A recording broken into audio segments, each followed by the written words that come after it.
man, even when it comes to accountability, I remember my younger years and being married, and my best friends, we still close, but we had to have that real strong talk and say, man, why y'all let me go out here and wild like this all them years? You should have said something. I say, cuz I wouldn't, we had to do right about, our women. And I said, y'all should have held me accountable as I should have held you accountable. But again, we have to really have conversations and knowing that we don't want to hurt these people. You know what I'm saying? Because that's why I always say you don't do better when you know better. You do better through the application of discipline. And when you are undisciplined, it's so important that we have accountability partners to say, hey, brother, you know, you wouldn't want your daughter, man, to be out there and their friends validating their inappropriate behavior. So we got to really have conversations about it. And so, and then also it helps us have real conversations about raising our children to be civilized human beings in their uncivilized childhood. Because as you see, our children sometimes lack empathy, and we got to start teaching them. So again, we got to have a conversation with ourselves so we can empower each other and just get information and feedback from each other so we can pass it on to our children. Because I know all of us have something to offer, and we can just really talk to each other about it. And I'm happy about this discussion because again, you say Suicide Prevention Week. You know, when we are open and candid and transparent, trust a brother feel comfortable about talking to you about his mental health struggles. You know, because I experienced it too many times. People coming to me about something, and because they felt comfortable, and I'm happy that they felt comfortable. That means they had a level of respect and trust for me, and I appreciate that. And that's why, man, this is a powerful subject matter for tonight's cipher, man. And that's my point. My little part I wanted to share. I'm gonna jump in, and you're so right. You said accountability partner. It took me back to the Marine Corps, and I know the Army call it battle buddies in the Army. You know what I mean? In the Marine Corps, you got your squad. You know what I mean? You got your fire team. You know what I mean? Usually your bunk mate. You know what I mean? Whatever you want to call it, but it's all the same thing. And Suicide Prevention Week. So one thing I just want to throw this out there. I'm gonna just, how you just get you remember the challenge you used to do, and they just throw the cold water on yourself, or the ice bucket challenge, right? I'm about to throw some ice on somebody right now. Okay. Sometimes as brothers, men, black men, we gotta dig a little deeper sometimes, especially when you know that bro. You know what I mean? And you see the signs such as withdrawalness. I'm not talking about a little downness, but when your bruh, your guy withdrawing. Y'all usually talk about 5 times a week, and all of a sudden there's one. You see what I'm saying? Y'all not getting the normal text messages like you normally get. You see what I'm saying? He's starting to clean house and give away stuff that he don't normally give away. No vinyl records. He's been collecting vinyl records for about 10, 15 years now. You know what I mean? Yeah. What you mean you doing a garage sale for $5? I'm pulling up. Put it down. That's mine. I'm buying everything. We close the shop down. And when I say digging deeper, I'm talking about this, bruh. Suave, brother Sheldon. What's going on with you, bruh? Yo, this is what I've been seeing. I've been seeing you ain't been calling me, okay? You ain't been texting. Now you're selling your vinyls. I want you to know something, bruh. I love you. And whatever you going through, shit, bruh, we could be here. We'll go through it together, bruh. You know what I mean? If I got to hold your hand, I know it may sound a little, but I'm here for you, bro. And I want you to know that. I know I've never said this to you before, and maybe I should have, but I'm here for you and I love you. You see what I'm saying? What's going on? Okay. And you may not know how to handle what he's telling you, but the main important thing is be there to be a release, a listening ear. Let him release that. And I say him because we talk about men talk, men. Let him just release it on you. You see what I'm saying? Don't interrupt. I'll be telling yo, bro, just whenever you're done, just say finish. I'm gonna just be quiet. You hear me say, I might do a little clarification. Like, what you, who? Okay, keep going. But dig deep, bros. Dig deep. You got to be direct. Direct. And sometimes it might be like this, bro. You think about killing yourself? Or you think about harming yourself? Okay? Are you thinking about harming yourself? Okay? I'm asking you directly, and I want a direct answer from you. And sometimes they might try to tap dance. You know what I mean? What you mean, bro? What you mean? What? I'm only asking you because I love you, bro. That's why. What can somebody say back to that? Well, bro, you know what I mean? Well, have you been having thoughts of that nature? I'm not saying you're going to do it, but maybe you had thoughts of that nature. And you're like, damn, I ain't no counselor general. I don't know what to do after that. Listen, once you hear what's going on, now you can go ahead and help. Seek the right professional help. You see what I'm saying? The right professional help. You may not be a counselor, but it's easy to go on your phone, and type in suicide hotline. What to do if someone's going to do. It's so many resources in comparison to the past. So my little ice bucket challenge is this: be direct, okay, and dig deep. If you love that brother, dig deep. That's what I got.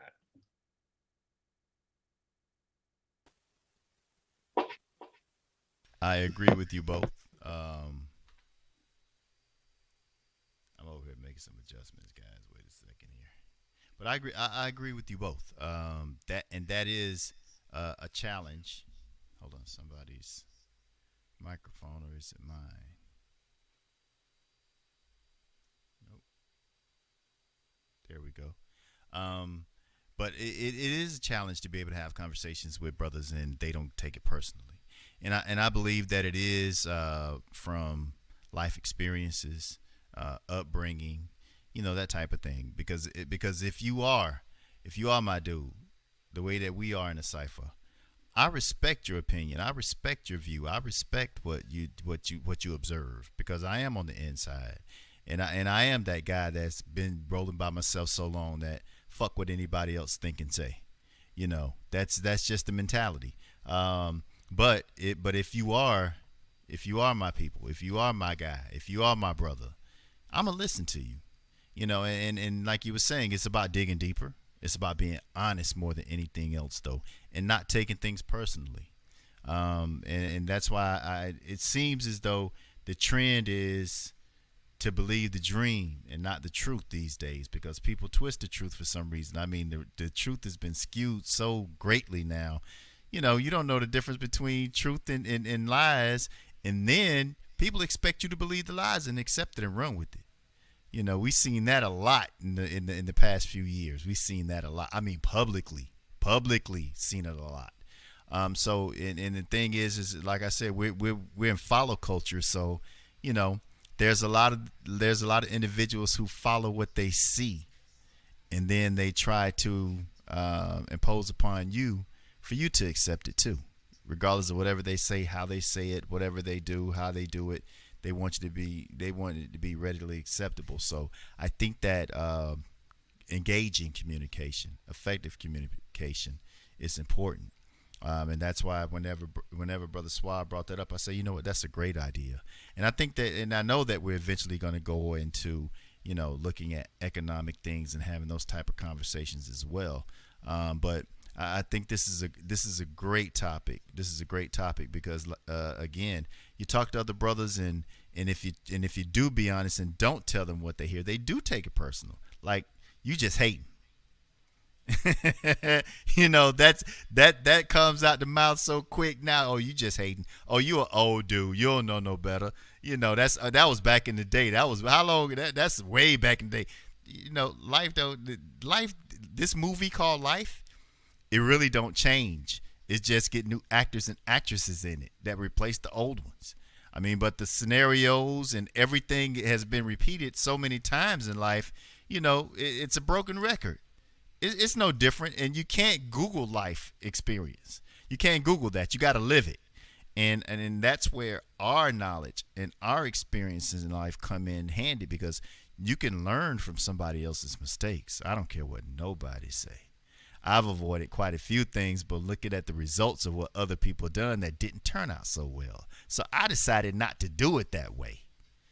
And and that's a big thing. And I think that, mentorship, being a father, being young fathers getting mentored by veteran fathers who have a numerous amount of kids that's living well, that's healthy. They might not be doctors and lawyers or such, but they have families. They're working every day. They're taking care of their families. Everybody in the family's healthy. That's a success story. The son don't have to be an attorney. The son don't have to be an architect. The son don't have to be a lawyer, a doctor. But he's successful with his wife, and they have a family together, and they're living lovely. So there's a lot to be learned, and effective communication is key. Effective communication is extremely important. So I appreciate us being able to discuss the topic. And one thing I do want to get into is, what do you guys feel about trying to rear and raise a son in today's environment, in today's society, a black son? How do you guys feel about that? I mean, because you guys have younger sons now, so I really would like to know how you guys feel about that. Well, the thing is, we have to realize that we know maybe 6-7 months ago, we as young black kings, and have to teach our young black kings having that real conversation, effective communication about how to act and how to engage with police and others. Because now it's not just official police with badges.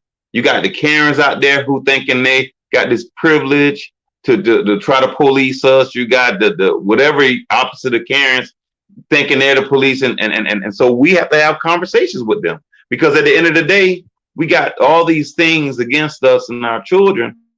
We have to make sure we have conversations with them. That's a part of rearing them.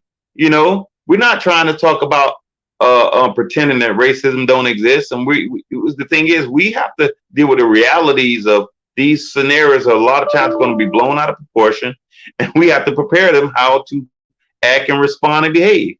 So unfortunately, we got to be mindful that we got to teach them how to raise. Again, I was saying we got to come up with this civilized guide to help our children in this uncivilized world, because we know that they're going to be perceived a certain way, and we know we're raising them to be dignified, respectful, and successful young men. But society has this perception of us, and so we got to make sure we prepare them to how to respond to how people perceive them. I mean, and all my boys going to be tall, and beards. My 18 got whiskers, all, he have a full beard if he didn't cut it, and everybody's 6 foot, so I have to be able to talk. So we got to have conversations, but also teaching them about conversations that we're talking about amongst ourselves, because again, on the post, if we start teaching them early, they can actually start talking to other youngsters their age about accountability and effective communication, and talking about health issues, trauma, and mental health. Because again, it's not just suicide prevention. It's not saying what age groups. They can be talking about their health. What do you call it? Juvenile diabetes, all those things. But we have to be able to talk to them, and so they can learn how to be what they want to see. So we have to be what we want to see, and then they could pass on the generation to generation. And so raising men was an honor. Every generation of children, you learn from the mistakes you made, and you try not to repeat them. And sometimes that can be challenging, because sometimes the oldest can see you as younger, more aggressive, and like, hey, you didn't play that, you didn't skip a beat. But then you realize, well, maybe I'm going to do it differently with the other child, and not be as aggressive, but be more nurturing and loving. And then sometimes the older one can actually have resentment for the younger one, saying, well, why you beat me and you didn't beat him? And again, effective communication, you have to be able to say, hey, this is where my mistakes, and this was my growing pains. This was me growing up as a parent myself. And hopefully you can understand and empathize with that. And again, you have to have real conversations, because again, you know, when you have like three generations of children, you know, and all its gaps in them, you often do things, and that's why you have to appreciate growth and appreciate not becoming not staying the same person. You know, something was said, if you thinking the same way you were 20 years ago, you haven't done much growth. And that's the same thing as a parent. If you're raising one child the same way that you did, all you know, if you say, well, we rate us all, you can't, because you have to constantly grow and you start to learn from the mistakes and start seeing things differently. Also understanding more about personalities of your children and how they're different. They may be under the same roof, but they're not going to be the same. And you're not going to be the same. And so you have to take full advantage of these life learning experiences and having other people to mentor you and be transparent enough to even go to other people about some issues of parenting. You know, sometimes it's important that our children have other people in their lives as mentors, other than us. You know, and I thought that was, for me, was very instrumental in my kids' growth. You know, because you know the people you hang around and you trust them, you know they got the best interests of you and your offsprings. You know, and then you're learning because it's like you may have this perspective, but you don't have these experiences. And sometimes with having mentors who raise children can give you some insight, but also give your children insight. You know, and also sometimes it's just certain things we limit on. I remember having one of my homeboys I grew up with did about 12 years in prison, and people asked why did I want him to mentor um my son. I said because he got a lot to offer my son. He said, what you mean? I said he okay, I can come up with a scenario and say, man, you know, when you go out there, man, you know, you go to jail, boy, you ain't gonna have no opportunities. But it's a whole different story from having somebody actually explain to them and coming from that heartfelt place and saying, hey, bruh, you don't want this, you know, and some things I didn't even know when they say, well, he said, I couldn't even get an apartment. I'm like, what you mean? And when they start breaking that stuff down, I'm like, whoa, for real? Even though you serve your time. And so these are some of the things that he was able to give my son some insight. In addition to, even when I was a kid, 19, starting off working in the prison, I still was an officer. So I was there, you know, for so many years until I went to the county. But the thing is, he was there 24 hours set for 12 years. And so he was like, man, you don't want to be here, you know? And those things of being able to process with my son that I was limited on. And so I always, my belief is, you know, everybody got something to offer. And so that, I think for me, that was uh, important on raising our young man. You know, little things, the ties, because you know these kids in hip hop, a lot of them don't have ties, they don't know, and so it's important those little things because we always have to look at everything. You know, everything, not just you know clothes, education, personality, but even how to engage and respect their young girls, you know, and not trying to say go ahead and be a player because you see the language, you know, teach them how to like let me see, I got this book if I can find it. It says as a gentleman would say,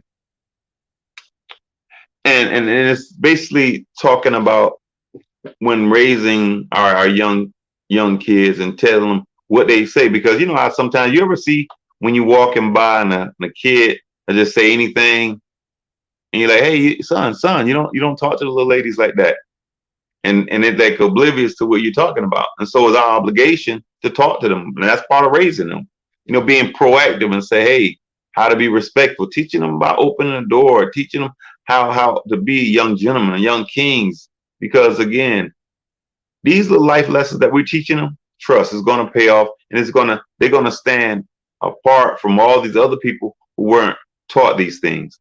And so I know I go on and on, but it just something I always was serious about, and so maybe when we go on, it's some more discussion. I definitely give my insight on, but I don't want to hog up the show. All right. Fire. Fire. I'm talking about like we could drop some bombs, so you need to get some bombs, some horns or something, because fire. Because I can't compete with that. It's all truth, both of y'all. Because you said a lot of things that just resonate, like opening doors. Whenever we all go as a family, my girls don't even touch the doors. My boys open the doors. They already know that's a standard. I don't even open the doors because I have them do it so they can practice. And then sometimes, they think I'm like, somebody gonna get that door? You know what I mean? Because I tell my daughters don't even reach for the door when we with our boys. You know what I mean? Because I want the women to get in that mindset, that expectation that when I'm with a man, and I know that doesn't make a man, so to speak, to open the door. And every man has their choice. But the way I want to raise my sons is when you with a lady, you show her, especially the lady that you matter of fact, let me just bring it back just a little bit. Any woman that you are associated with, you should be given the utmost respect as the same respect you want somebody to give your mama. Because I tell my sons, I'm like, yo, would you want anybody to talk to moms like that? Even though me and their mom is not together, I don't never disrespect their moms. You know what I mean? And if I have something to say that may not be pleasant, which I usually don't, I would never say it in front of them because I don't want to give them that example that it's okay, guys. My dad do it. My dad does it. You know what I mean? No, it's not okay. So opening doors, growth, learning yourself, accountability, responsibility, ownership. One thing I tell about my son is ownership. You see what I'm saying? You do something wrong, own that. One time I called him, he missed the laundry day. And he tried to give me all these explanations and excuses why he didn't get the laundry. I said, stop. Stop it right now. You need to own your crap. Own it. You know what, Dad? I forgot. That's the truth. I was playing my game all day and I forgot. I said, you know what? People will respect you as a man when you're honest and just say the daggone truth. I forgot. That's on me. That's on me. That's my bad. I'm sorry about that. I didn't mean to, but I got carried away. What can somebody say about that other than, all right, son, don't get carried away next time. Own it. Instead of you, I have to go digging in you about, okay, so why you didn't do this? And I got to play 20 questions with you. Then I get myself upset. You getting anxious, you know what I mean? Nervous, and you start shaking and sweating because you know what's about to come next, bruh. Because this deception is lying to me. That's another thing. Ooh, let me get into that. Any form of deception is a lie. Any form. Withholding is a form of deception. And I'm not talking about you forgot to tell me. You purposely don't mention it or you avoid the topic. When you know you got a bad grade or you did something bad at school, you know what I mean? Or you got a speeding ticket, you see what I'm saying? And you don't tell me about it. Deception is the same thing as you lying in my daggone eyes. Okay, let me go on that. Effective communication. I tell my kids about that all the time. And I call it code switching. You got to know how to code switch as a black man. Come on now. Let me get real with them. Okay? The same way I talk to my boy on the phone is not the same way I talk to their teachers at school. It's not the same way I talk to my wife sometimes. You see what I'm saying? My woman, whoever I'm with. It's different ways we got to switch up our ways of communication, especially as black men. And I tell my sons all the time, physical communication from a man can come off as aggression. Don't you be balling your fists up when you're talking to someone. That's a form of aggression. And then the wrong person could take that as he was about to attack me and put two in your chest, one in the head, because that's how I was trained. 2 in the chest, 1 in the head. 2 in the chest, 1 in the head. We call them drills. You see what I'm saying? Bam, bam, bam. He was getting aggressive. He balled his fists up. I didn't know what he was about to do. Look like he's about to reach. You see what I'm saying? So code switching. You got to know how to bring your tone down. You got to know how to, switch the level of your tone. Some people don't like loud tones. You got to know how to bring it down. You got to know how to calm yourself down in an instant sometimes. Because sometimes you just can't walk away sometimes and go refresh yourself in the bathroom. Sometimes you got to do it right then and there, like, all right, cool. Let me get this through. Speech. Okay, certain speech that you say, you can't use the same lingo you use with your boys or at home or whatever in the main street. Awareness. As a black man, you got to be aware of yourself and your surroundings. I have a saying in my family that we always say: always be ready, always be alert. That means always being prepared. You may not be perfectly prepared, but I'm prepared for anything to come. You see what I'm saying? And always be ready, always be alert. Alert means I'm aware of what's going on. I have some type of awareness. Perception, you said that also. Perception is reality sometimes. Most times it is. However you are perceived becomes the state of reality at that moment, especially for black men. You see what I'm saying? And sometimes we might be having a bad day, and I'm gonna just keep it real. You know, you come to a position, somebody's authority. It could be a principal, it could be a police officer, it could be whoever in authority, and you are given the perception that you are aggressive. You're given the perception that you're raising your voice. You don't know how to communicate because you may be nervous. Cool, I get it, but how are you perceiving yourself to the next person? These are things that you have to teach. We have to teach our boys. I've been teaching my sons, and it's so much to teach them. And I feel like sometimes, honestly, it's not enough time. You know what I mean? Like, did I teach them this? Like, I got to come with a daggone lesson plan, but I don't have a lesson plan. But I do my best to give them these little gems day by day, and try to reinforce it. Respect.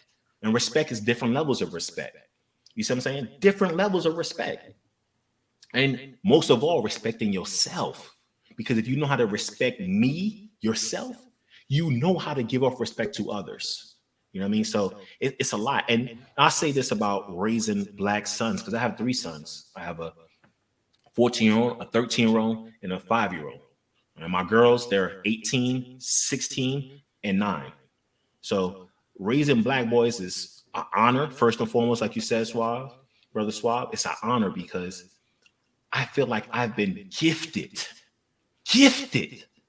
the responsibility to mold and shape these young minds into who I feel like should they best be. And I don't take that responsibility, this gift, lightly. I don't take it light. I take this more serious than any job I had in my life. Okay, next.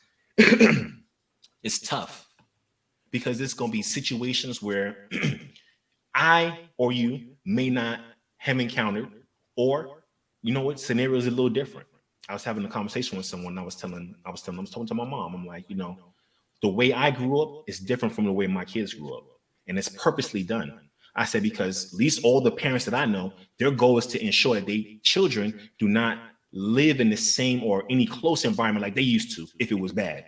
Usually, you want to level up. So I lived in Brooklyn, New York during the 80s, 90s, and 2000s. I did not want to move back. I love my city. I do.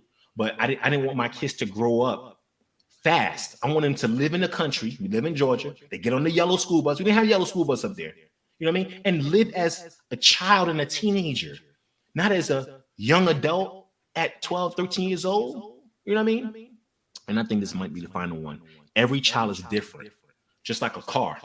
When you go to a mechanic, they don't use the same tool that they use on a BMW and a Ford. You know what I mean? They don't use the same tool they use on a Chevy, on a Rolls Royce. You see what I'm saying? And you don't just take off on a Rolls Royce like you do on a Yamaha. You see what I'm saying? So every child is different. So, and I tell my kids that, and I'm transparent. I said, listen, y'all, honestly, I treat y'all all differently. I'm going to tell you why, because I see you all as differently. I don't see you as your brother. I don't see you as your sister. How would you like if I treat you like a little girl, like I treat your little sister? You wouldn't like that, would you? Oh, no, Dad, no. And I'm talking about my older ones. How would you like me if I treat you like little general? Like, come here, big boy. Come here, big girl. You be looking at me like I'm crazy, right? So I have to treat everyone differently because I acknowledge that you all are different, and I respect your uniqueness for being different. Different is not bad. I said different is good. I don't want you to be the same as this person, and I want you to be who you are. That's what I want, So I tell my kids all the time, and I tell other people who watch me parent, like, oh, you let your kids talk? Yeah, I let them talk and express themselves. Now, it's a difference between talking back and expressing yourself. It's the difference between being tactful and disrespectful. And I said, just like a boxer spars all the time. And they're gonna make mistakes in the ring when they sparring. They might hit a little low because they a new boxer. They might hit a little high because they a new boxer. I said that's how we do in our house. We spar in our house. So when it's time to fight and go into battle, they prepare. So yeah, we might have debates and discussions. Sometimes they might get a little, they might, all right now. But I want them to do that here so I can correct it. That nobody else is correcting them like that.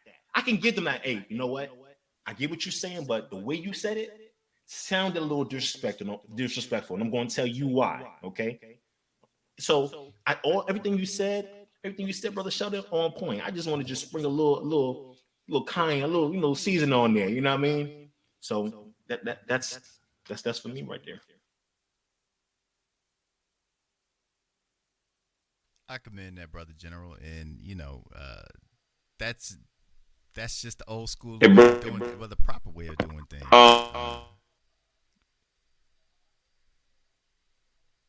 Go ahead, brother. What you were saying, brother Suave?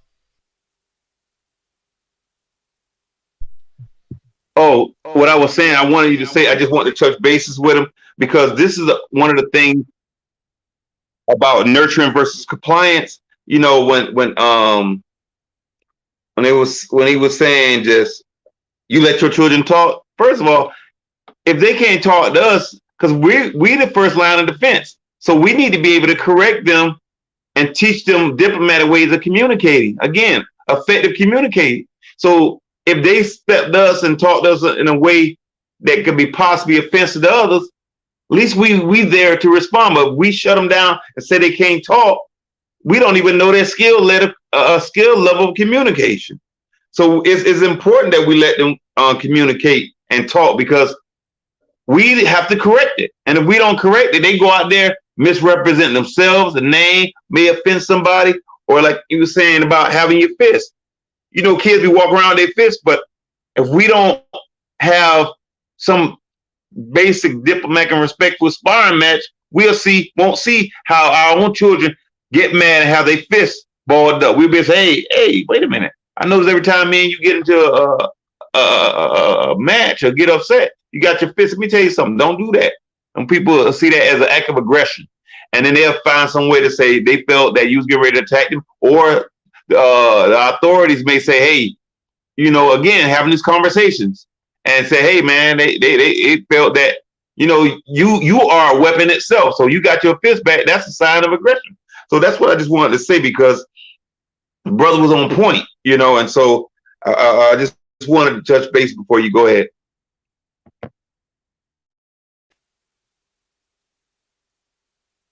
Okay, brothers.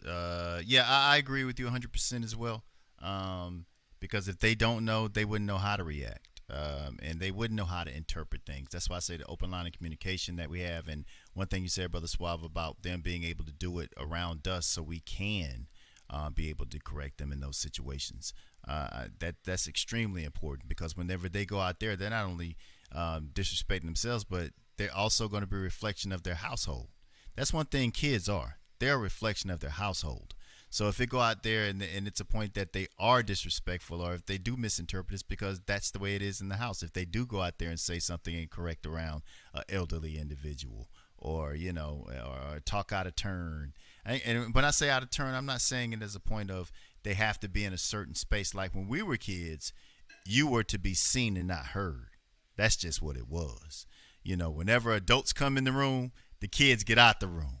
That type of thing. So, it is a different time, but it's still certain type of honor and characteristics that we need to instill in our kids. And it's great to know that you're instilling that in your kids, what you were saying as far as with your boys. Because what amazed me, I was having a conversation with someone and they were talking about a 40-year-old woman, a 40-plus-year-old woman was amazed that her date that she went out with opened the door for her and pushed her chair in.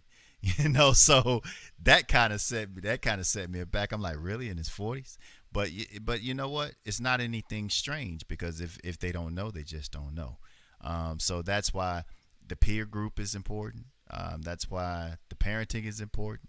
You know how it works. And being a good parent, you also help them determine their peer group because they're decision makers at that time. So they know how to discern. So that's very important. So that's the one thing that you're teaching your kids is how to discern. how to respect. Because, like you said, if they don't respect themselves, they don't respect their parents, they're not going to respect their others, regardless of what age group, whatever demographic it may be. So that's a big thing. I do want to welcome a sister into the broadcast. Sister Tanika Kane is here. Sister, would you want to come on and say anything? Would you like to show your face, or you would like to remain where you are? Would you like to stay in the background? Listening because Okay. yeah, I'm listening. I have a son, so I'm listening. You got it. You got it. Well, your face is in the place right now, so Thank just kind of brought you in real quick. We are starting to get on the decline because we've been on since about 8:45. And I actually restarted the broadcast. So yeah. But we're glad to have you here. Welcome in. We're here every Thursday. We're just looking to build up our platform here and be able to have real conversations with people like us, to be able to talk about things and to be able to come in and to wind down and not to have it so tense, it's really more of a casual atmosphere. This is not a place to come rant and rave and judge and point fingers or anything like that. We're just here to have good conversations, unwind, relax from a long week, because this is what we call Friday Eve. So it is Thursday, but we're here at 8:45 every Thursday. So you're always welcome. You could always come back because we're going to be here, and we're going to continue to grow. But we appreciate it. Thank you, Brother Suave. You out the room? Let me bring you back. Where you at, Brother Suave? There you go. Okay, that was me that fell out the room. My other camera view. But we're getting ready to kind of start tightening things up now, and so with that being said, brothers, you have any? Oh man, I really enjoyed the conversation. First and foremost, I really enjoyed the conversation. I think we hit on some very vital points. Communication is key. Engaging and effective communication is extremely important. And again, it's great that that we're having this discussion and tying it in with Suicide Prevention Week that's going on right now. I think that's something that we all got to keep in the forefront, especially after all these trying times. There are a lot of people in places that they've never been before. They are. So being able to help reinforce them, to help reinforce their spirit, to be able to understand, to discern, to be able to, do what God put you here for. You're supposed to listen more than you talk. That's why He gave you 2 ears and 1 mouth. So we got to be here to support our friends, support our family, support our loved ones, support our peers, the ones that we care about, and just have a friendly, even keel spirit. That's really it. Give to those what you expect to get back from those, and I think it's reciprocal. I think what you put in the universe is what you get back. So again, I'm just happy that your brothers took the time out. Brother Suave, I'm glad everything is coming forward for you and everything is coming together for you, brother. That's good to see. Brother General, salute again. Anything you guys want to say to sum it up before we decide to kind of just creep on out the door this evening? Anything, either one. I'm going to just leave everybody on this right here. Suicide is real. It's real in every single age group. There's a lot of young people right now as we speak thinking about how to kill. How can I just end it right now? How can I just end it right now? And to those who's not thinking of that and they good, now this is what I'm going to tell you. It's okay to start right now, digging deep into people that you care about. It's okay to start right now. Because I know a lot of brothers I talk to, they're like, damn, bro, I'm going to do it tomorrow. Next week. I should have. Okay, let's not do the coulda, shoulda, woulda. That's the past. Okay, I was telling my kids about impact. I said, it's just like this. I said, this is how you clap your hands. And the harder you clap, the louder the noise. Okay? That's how simple it is to make an impact. Okay? You can make your soft impact. You know how they do in the jazz club, ooh. You know what I mean? Or you can do or you can, you know what I mean? We can cheer and growl for a football game. We could go all in for our team. Brooklyn, stand up. You know what I mean? We could go all in on our team. But are we going on all in for those that we love? That's what I'm leaving y'all with. Well, the only thing is great minds reach great places. I love y'all. I mean it.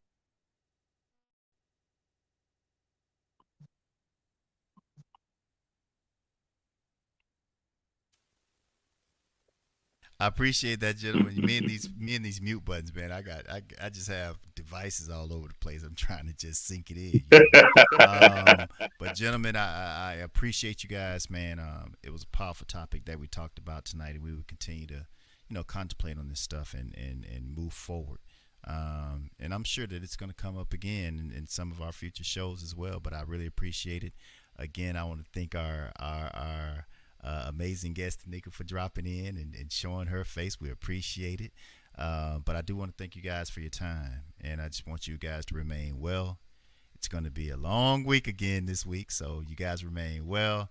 Have a great weekend, and let's catch up when we can catch up. Huh? So in the meantime, y'all, enjoy.